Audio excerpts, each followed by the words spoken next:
Capítulo 5, a partir do versículo de número 16, nós chegamos hoje aos últimos versículos desta carta e dividiremos o estudo desta última sessão da carta em duas mensagens. A primeira delas hoje e a outra mensagem, a mensagem final para o próximo domingo, o primeiro domingo do ano de 2013, do ano que se aproxima.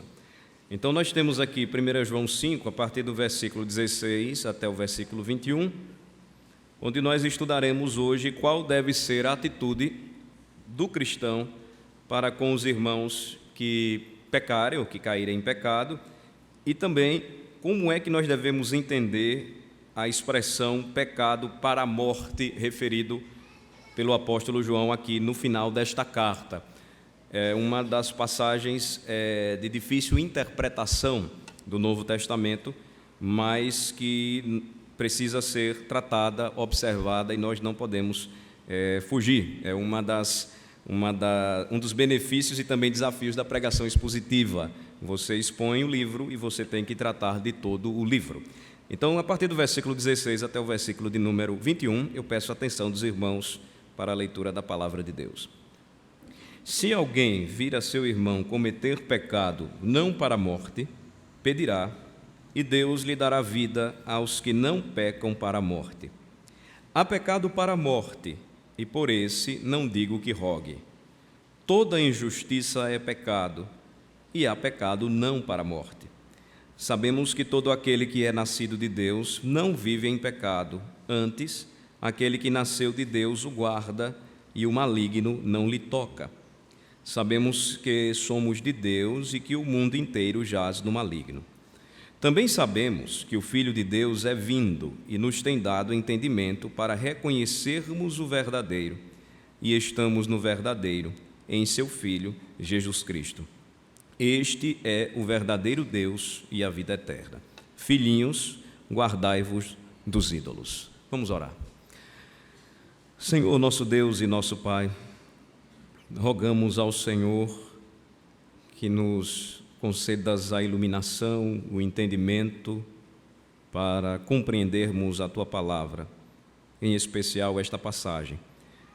Que o Senhor nos esclareça a mente e o coração, que possamos, ó Senhor, receber de Ti a instrução, sermos edificados e consolados e desafiados, ó Senhor Deus, a um viver santo e a um sentimento de graça, de gratidão, de louvor ao Senhor por tudo aquilo que realizastes em Cristo Jesus por nós, o nosso Salvador maravilhoso, a nossa justiça, o Senhor das nossas vidas. É no nome dele que nós oramos e pedimos estas bênçãos, Senhor. Amém. Vamos lembrar aqui juntos, chegamos na passagem final desta carta, a primeira carta de João, algumas coisas. A primeira delas é que João escreveu esta carta com o objetivo de advertir os cristãos da Ásia Menor contra a sedução de uma perigosa heresia que começava a entrar, a se infiltrar entre eles. Então, os propagadores desta heresia, eles tinham sido membros de igrejas cristãs. É importante lembrar isto. E eles tinham saído para ensinar algumas heresias, ou seja, algumas doutrinas contrárias ao Evangelho. Quais são elas? Que Jesus não era o Cristo. Nós percebemos claramente isto, João combatendo. Eles saíram para ensinar que Jesus não era o Cristo, que Jesus não era o Deus encarnado e que o pecado não era uma coisa tão grave assim. E o que é que eles estavam promovendo com isto? O erro, e estavam confundindo a mente dos cristãos. O apóstolo João, ele vem, escreve esta carta e ele responde estas dúvidas, esta confusão que estava havendo nas igrejas da Ásia Menor, na mente dos cristãos, apresentando 3 testes bíblicos.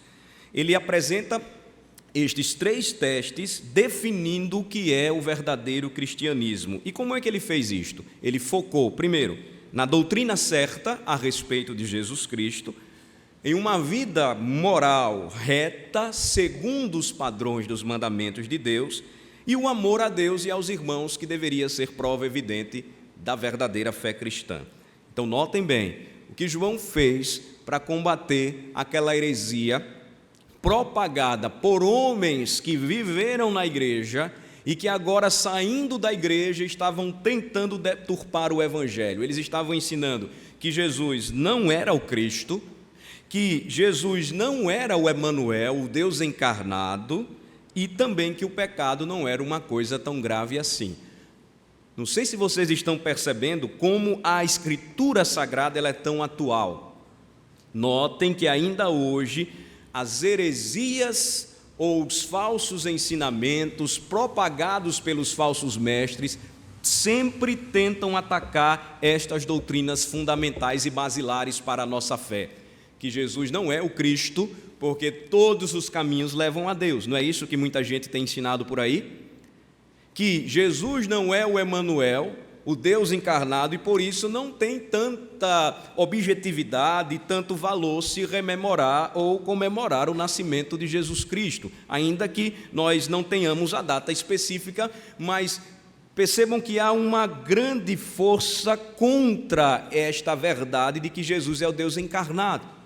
Se nós observarmos bem, as principais igrejas ditas evangélicas em nosso país, nenhuma delas faz menção à encarnação do Verbo. Em terceiro lugar, o cristianismo vida mansa, ou seja, o pecado não é uma coisa tão grave assim. Ele não precisa ser encarado com esta gravidade, seriedade apresentada nas Escrituras. Como é que João então combateu estas heresias? Como é que nós precisamos entender a Escritura, vivê-la e também proclamar o verdadeiro Evangelho, assim como o apóstolo fez? Primeiro, ele mostrou a doutrina certa sobre Jesus Cristo. Uma igreja se sustenta, se mantém de pé ou cai, se prega ou deixa de pregar a Cristo. Se Cristo não for o centro da igreja, se a mensagem central da igreja não for o Evangelho de Jesus, então a igreja não se sustenta em pé. Percebam que o que João fez foi, primeiro, falar corretamente sobre Jesus. Segundo, quando conhecemos a Cristo, aprendemos os seus valores e os seus mandamentos. João, portanto, ensinou que o verdadeiro crente, ele tem a Cristo e ele vive para Cristo. Viver para Cristo é viver de maneira correta, segundo os mandamentos do Senhor. Terceiro e último lugar, aquele que recebe a Cristo, que o aceita pela fé, que crê em seu nome, arrependido de seus pecados e passa agora a viver para Ele, consequentemente, amará a Deus sobre todas as coisas e amará o seu irmão.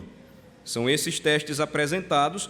Os falsos mestres não passariam nestes testes, claramente, como também ainda hoje, nenhum falso profeta, ele passará nestes testes. Ele não vai ensinar corretamente sobre Jesus, ele não vai dizer que o pecado é algo perigoso e grave, porque ele vai tentar apresentar uma vida religiosa extremamente frouxa. Ele não vai amar a Deus sobre todas as coisas, porque não vai dar toda a glória a Ele, consequentemente, não amará o seu próximo. A advertência final de João, que nós encontramos aqui, versículos de 16 a 21, é que o terrível pecado da apostasia, que é o abandono da fé, que é o abandono da doutrina apostólica, deveria ser encarado pelos crentes como algo extremamente grave e escatologicamente apocalíptico, ou seja, um dos sinais da proximidade ou da aproximação do retorno de Jesus será ou seria este terrível pecado de apostasia ou abandono das doutrinas fundamentais, das doutrinas do Evangelho. Então, primeiramente, vamos ver a análise que João fez sobre os pecados que não terminam em morte. Olhem comigo novamente para o versículo 16. Vamos ler juntos o versículo 16. Vamos ler todos a uma só voz. Vamos lá. Se alguém vir a seu irmão cometer pecado não para a morte, pedirá, e Deus lhe dará vida. Aos que não pecam para a morte.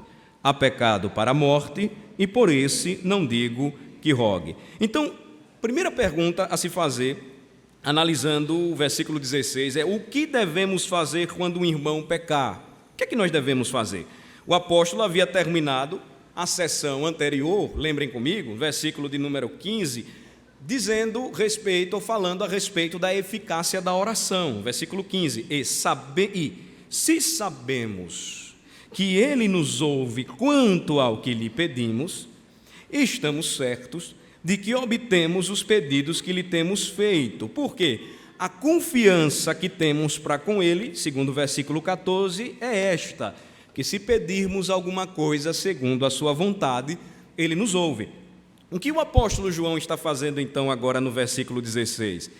Ele estava falando anteriormente sobre a eficácia da oração do cristão, quando ela apresenta um pedido dentro da vontade de Deus, e agora ele está trazendo um exemplo do seu ensino. Em caso de um irmão cair em pecado, o que é que eu devo fazer? João então vai responder: você deve orar, você deve usar a sua oração e pedir em favor dele. Vejam o versículo 16, a primeira parte novamente. Se alguém vir a seu irmão cometer pecado, não para a morte, pedirá a Deus. Diz o versículo 16, a primeira parte, a parte inicial. O que é que envolve este tema aqui, ou esta doutrina ensinada pelo apóstolo João? Pode acontecer que um cristão veja seu irmão em Cristo pecar, e já que o mesmo ou os nascidos de Deus ainda cometem pecado, o apóstolo João esclareceu isso já no capítulo 1. Qual deve ser a nossa atitude cristã? O que é que nós devemos fazer? Pedir a Deus em favor do irmão que pecou. Eu devo orar por ele. Então, ao invés de falar mal dele para outras pessoas, de condená-lo intimamente, a palavra do Senhor diz que eu devo pedir a Deus em favor dele, para que o Senhor o levante, para que o Senhor o erga, confortando, perdoando os seus pecados, revelando o seu amor por ele, fazendo brilhar novamente a luz do seu rosto sobre o seu servo. Então eu devo usar a oração de maneira correta. Eu lembro agora de um exemplo bíblico, quando o povo caído em pecado, lá no Antigo Testamento, ele pediu a Samuel que orasse em seu favor diante de Deus. Vejam só que interessante, lá em 1 Samuel capítulo 12, vamos ver lá juntos, vamos abrir, para essa passagem me veio à memória, e a expressão de Samuel ela é muito bonita e apropriada, porque tem uma doutrina que confirma o que nós estamos vendo aqui em João. É 1 Samuel 12, primeiro livro de Samuel, 12, versículo 19. Versículo 19, tem a menção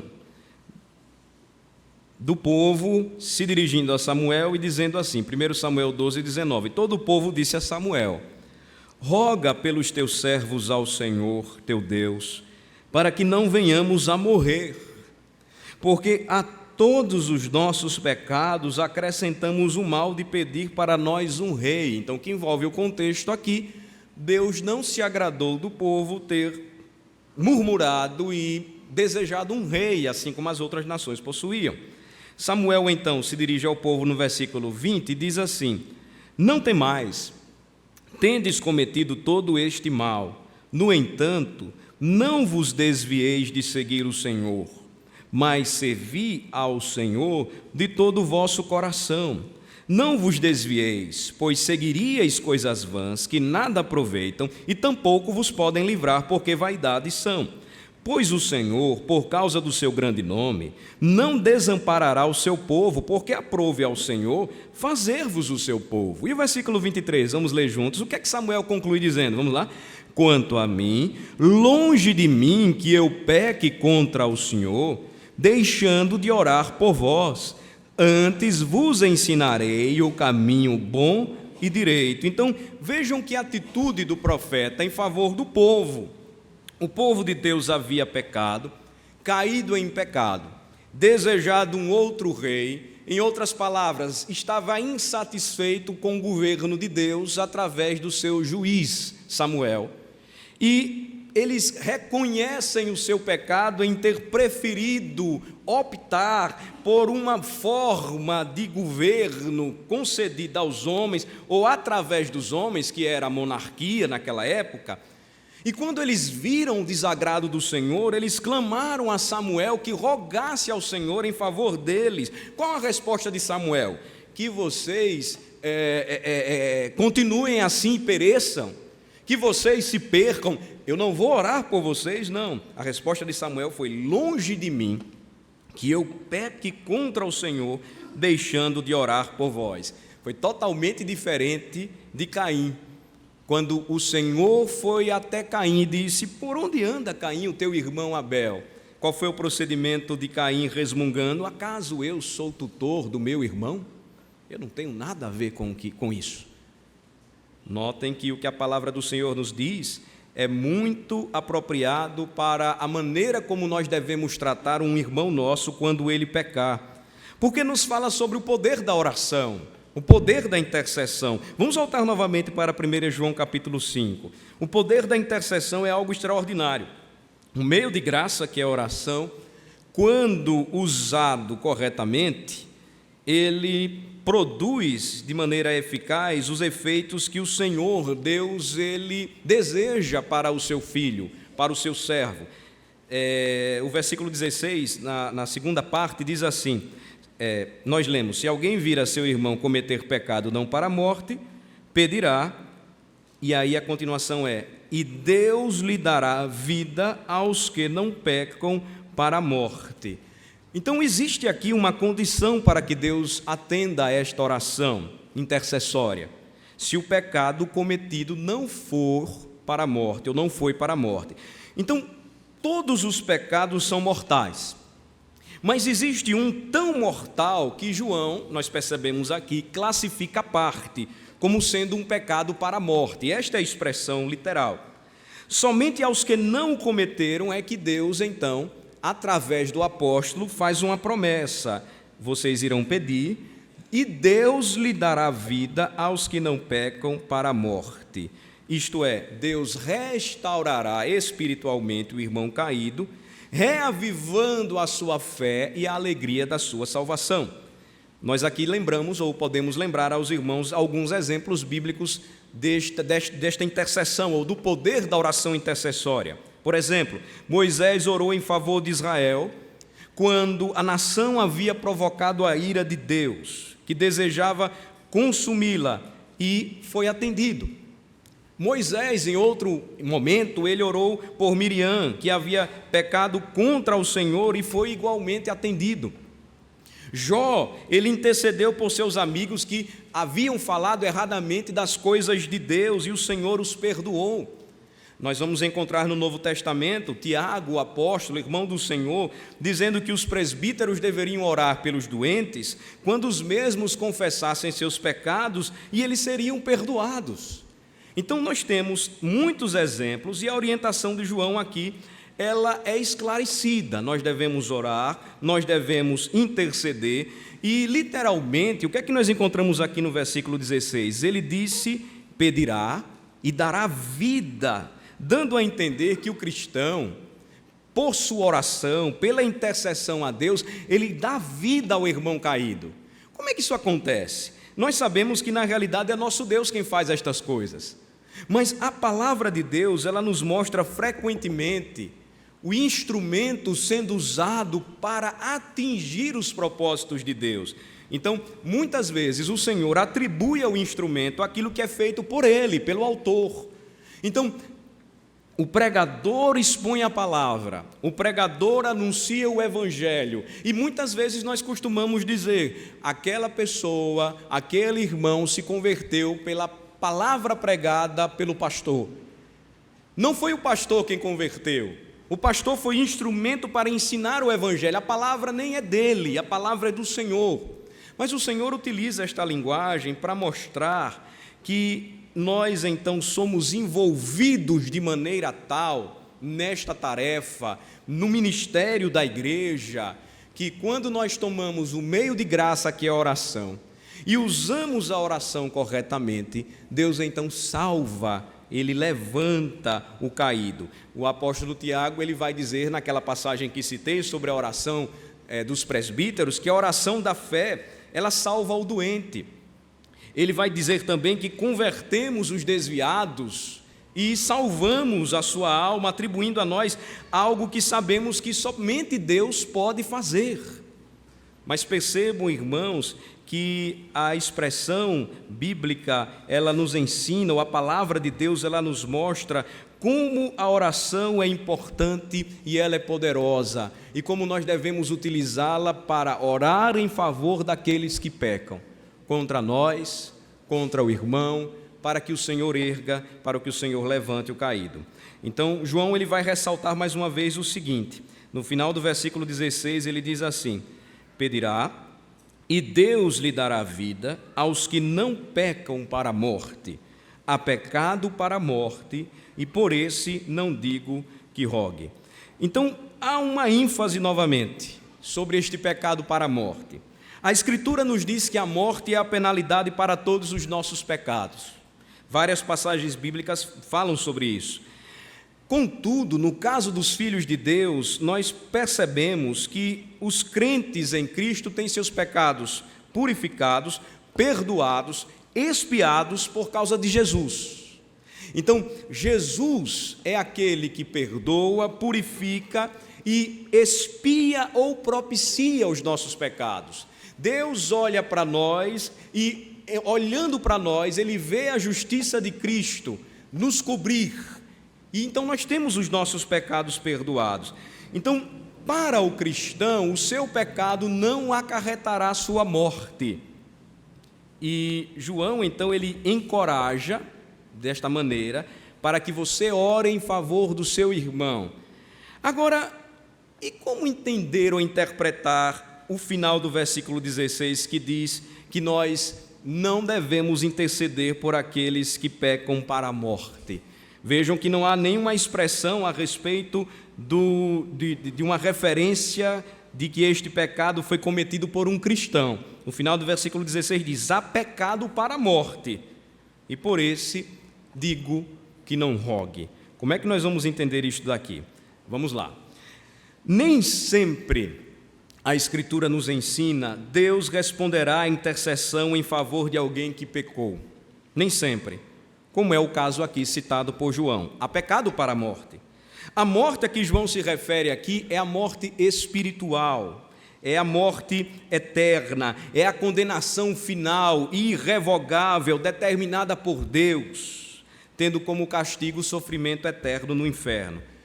Então, todos os demais pecados podem ser perdoados, mas o pecado para a morte acarreta de forma inegável a condenação eterna de quem o comete, a ponto do apóstolo Paulo ou do apóstolo João dizer: não roguem por esses. Vamos usar uma passagem aqui para tentar ilustrar melhor esta verdade. Vamos para a segunda carta de Pedro, vamos para lá. Abram comigo na segunda carta de Pedro. Segunda de Pedro, capítulo de número 2. Vejam só. É importante lembrar aqui que João não está proibindo que se ore, mas ele está desaconselhando que o façam com respeito a estas pessoas, visto que Deus não haverá de atender, pois já decretou a condenação de quem cometeu este pecado. O grande desafio é entender que pecado é este. Por exemplo, nós vemos o Senhor fazendo Jeremias, no Antigo Testamento, experimentar situação semelhante quando ele proibiu o profeta de orar em favor de Israel, pois ele já havia determinado punir o seu povo por sua apostasia. Não sei se vocês lembram, mas quando nós olhamos a oração sacerdotal de Jesus, João 17, versículo 9, o Senhor Jesus diz assim ao Pai: eu rogo por estes que o Senhor me deu, não rogo pelo mundo. Então, há algumas evidências, algumas provas na Bíblia de situações pelas quais nós não devemos dirigir as nossas orações. Agora, de maneira específica, lembrem-se que João está combatendo aqui a falsa profecia, os falsos profetas, homens que viveram na igreja, homens que provaram do batismo e da ceia do Senhor, homens que pregaram o evangelho, que dirigiram o povo, que ensinaram a palavra e agora saíram dizendo: nada disso é verdadeiro. Nós precisamos entender esse contexto.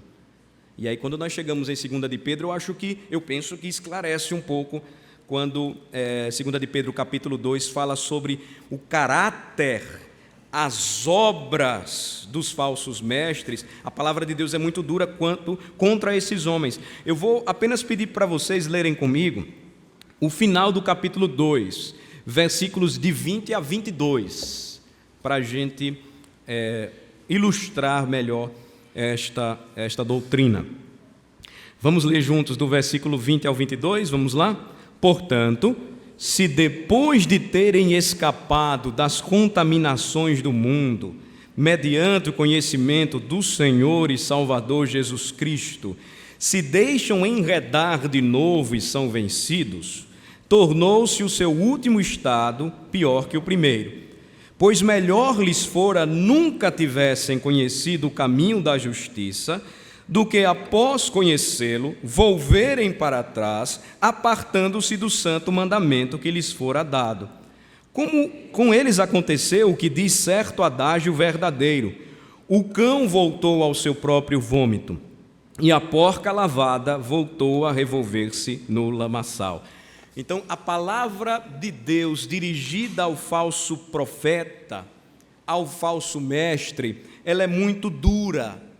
Por quê? Porque o falso profeta, o falso mestre, ele nega que Jesus Cristo é Deus, ele nega que Jesus Cristo é o Messias prometido, ele diz que o pecado não é algo tão grave assim. Ele apresenta outro caminho possível para a salvação, quando o Senhor Jesus Cristo mesmo disse: eu sou o caminho. Então a descrição aqui do apóstolo Pedro é que estes homens, à semelhança daqueles que João combateu, eles conheceram o Senhor Jesus Cristo, mas eles abandonaram, apostataram. Agora, como é que nós podemos entender isso, meus irmãos e irmãs, se nós sabemos que o Senhor Jesus disse que aqueles que o Pai lhe deu, ninguém pode arrancar de suas mãos? Só podemos compreender se entendermos a doutrina dos pactos, que nos diz que quando o Senhor ele faz um pacto com o seu povo, este pacto contempla tanto crentes como incrédulos. Este pacto contempla tanto aqueles que vão exercer a fé no Redentor, como aqueles que vão caminhar com a igreja. Eles até podem receber o sinal do pacto, hoje o batismo, por isso que o batismo não salva. Eles podem participar das bênçãos do Senhor, mas porque não conheceram a Cristo de fato, aquilo que eles utilizavam exteriormente não era fruto de um coração verdadeiramente transformado. Então chegará um dia em que eles irão abandonar a fé. Chegará o dia em que seremos surpreendidos com muitos que acreditamos até pertencerem ao Senhor ou que pertenciam ao Senhor, mas Cristo então lhes dirá, segundo as palavras dele mesmo em Mateus 7, no dia do juízo: eu nunca conheci vocês, afastem-se de mim. Lembrem-se, eles irão se apresentar dizendo: Senhor, pregamos em teu nome, profetizamos em teu nome, expulsamos demônios em teu nome. E Cristo dirá: eu nunca conheci vocês, afastem-se de mim. A apostasia, que é o abandono da fé, é semelhante ao que o apóstolo Pedro aqui mesmo diz. É semelhante ao cão que volta ao seu próprio vômito, ou à porca lavada que volta para o seu lamaçal. Nós sabemos que naturalmente, se o homem não nascer de novo porque caído, não poderá ver o reino dos céus. Então, é como se pegássemos uma porca, dessemos um bom banho, enfeitássemos ela toda, pegássemos da nossa filha o kit da Barbie, e aí bota brinco, batom, pérolas, aquela coisa toda, e aí solta ela de novo diante do lamaçal, naturalmente ela vai correr para a lama. Se o homem não nasce de novo, tudo aquilo que ele tenta apresentar como um estereótipo da fé, fará com que ele volte novamente para o seu lamaçal, ou coma novamente o seu próprio vômito, a não ser que, assim como o pródigo, em meio aos porcos e às suas alfarrobas, o toque da graça venha e ele diga: eu pequei contra os céus. E aí ele deixa tudo e volta para a casa do Pai. Então, nós sabemos, irmãos, que esta passagem ela não é uma passagem de fácil interpretação. A igreja tem sido desafiada a tentar entender a expressão pecado para a morte. Inclusive, a própria igreja de Roma, ela com isso fez uma classificação de pecados veniais e pecados mortais, incluindo aqueles famosos 7 pecados capitais: assassinato, adultério, glutonaria, mentira, blasfêmia, idolatria, entre outros. Mas a grande realidade é que qualquer tentativa de classificação desta expressão é arbitrário da nossa parte.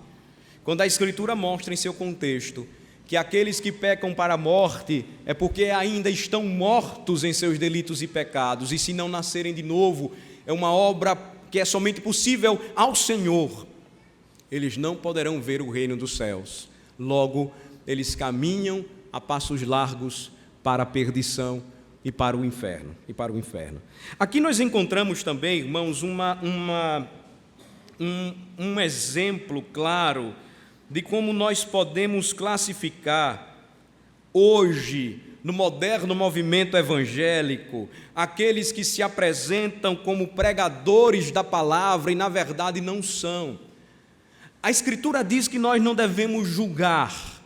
A maneira correta para entender esta passagem é que eu não devo me tornar o juiz do meu irmão. Ou seja, ele pecou e eu estou então utilizando a sua queda para falar mal dele, para desejar que ele afunde mais, para espalhar a notícia ruim, para dizer que eu não caí. Isto é pecado. Mas existe uma maneira correta, e o Senhor Jesus Cristo mesmo nos disse, de identificarmos se aquela árvore ela é boa ou se ela é ruim.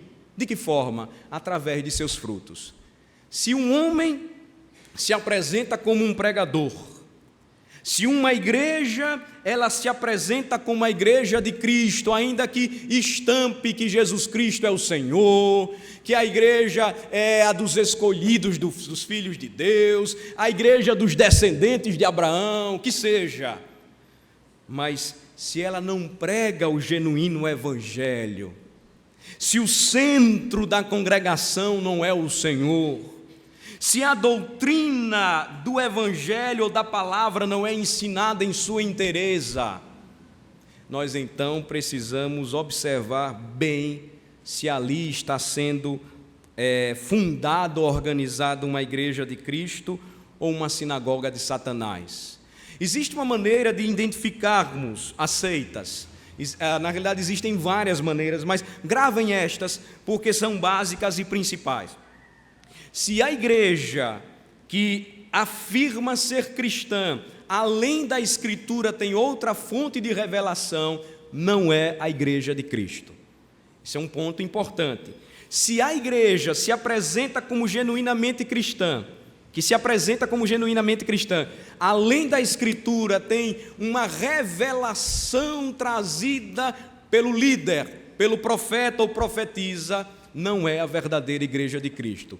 Nessa ordem, classificamos Testemunhas de Jeová, Igreja de Jesus Cristo dos Santos dos Últimos Dias, Mormonismo, a Igreja Adventista do Sétimo Dia, a Igreja de Roma e todas elas. Precisamos falar com clareza, esclarecer aos irmãos, não são igrejas de Cristo. Por quê?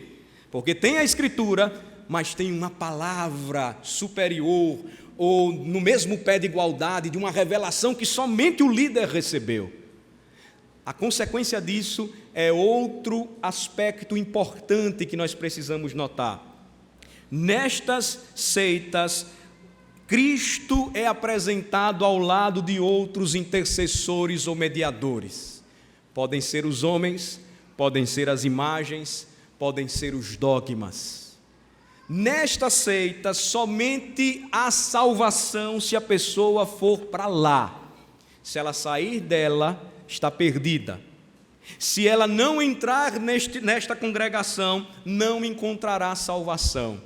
Então são características claras, básicas, irmãos, para entendermos que a oração ela deve ser feita, mas há casos de pessoas que deliberadamente negam ao Senhor, que nós devemos entregar a causa nas mãos do Cristo e dizer: Senhor, tenha misericórdia e faça-se a tua vontade.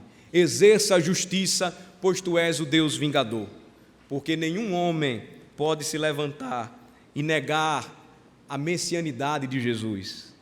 Pode negar que Ele é o único Deus vivo e verdadeiro, Emanuel. Pode dizer que o pecado não é algo tão grave assim.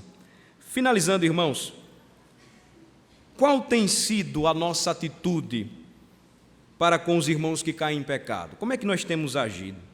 Nós temos orado para que Deus os restaure? Nós confiamos que o Senhor fará isto? Ou apenas nós temos mencionado em nossas conversas com os amigos, muitas vezes com espírito condenatório e crítico, que ele caiu? Procuremos fazer uma lista dos irmãos em Cristo que estão caídos, que se encontram afastados, e vamos procurar interceder diariamente pela recuperação deles. É o que devemos fazer. Segundo, a experiência mostra que muitas pessoas que frequentavam a igreja evangélica saíram atraídas por seitas e heresias danosas, muitas delas negando a divindade de Cristo, à semelhança do ensinamento dos falsos mestres combatidos nesta carta. Irmãos, a apostasia é uma realidade, e somente os cristãos que permanecerem firmes no ensinamento dos apóstolos poderão resistir à sedução maligna dos falsos ensinamentos. A pergunta que devemos fazer para nós mesmos é: eu sou um destes cristãos que confio inteiramente na graça de Cristo e não confio em mim e nas soluções apresentadas pelos meus pastores, pelos meus mestres, mas procuro ouvir e seguir a palavra do Senhor? Eu sou um destes cristãos que foi lavado, purificado, propiciado e perdoado por Jesus Cristo. Terceiro e último lugar, o pecado para a morte, ele não é tão facilmente identificável. Nós vimos que ele tem toda a relação com o abandono da fé, mas lembremos que só Deus conhece plenamente os corações. Quando ficar claro que alguém realmente cometeu este pecado, nós não precisamos orar por ele, precisamos entregar ao Senhor, que tenha compaixão desta alma e que ele possa voltar aos caminhos do Senhor, que ele possa ser liberto, porque se o Senhor não fizer esta obra, ninguém mais poderá fazer. O que devemos fazer, finalmente, na dúvida, é interceder por todos, pois o amor e a misericórdia de Deus são geralmente maiores e mais amplos do que imaginamos.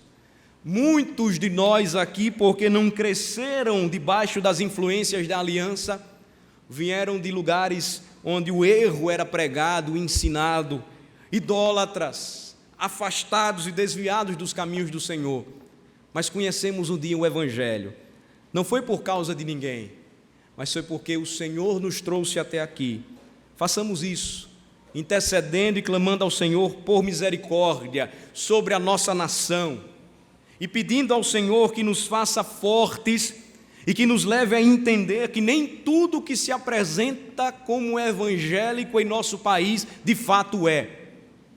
Porque se Cristo não for o centro, se sua palavra não for pregada, se for apresentada outra autoridade revelacional no mesmo pé de igualdade da Escritura, alguma coisa está errada. Se o Evangelho não for anunciado com simplicidade, objetividade, e o nome de Cristo não for proclamado, fujamos e procuremos nos congregar, nos consolar, como diz a Escritura, porque os dias são maus e o retorno do Rei se aproxima. Oremos. Ó Deus nosso Pai, ajuda-nos a entendermos como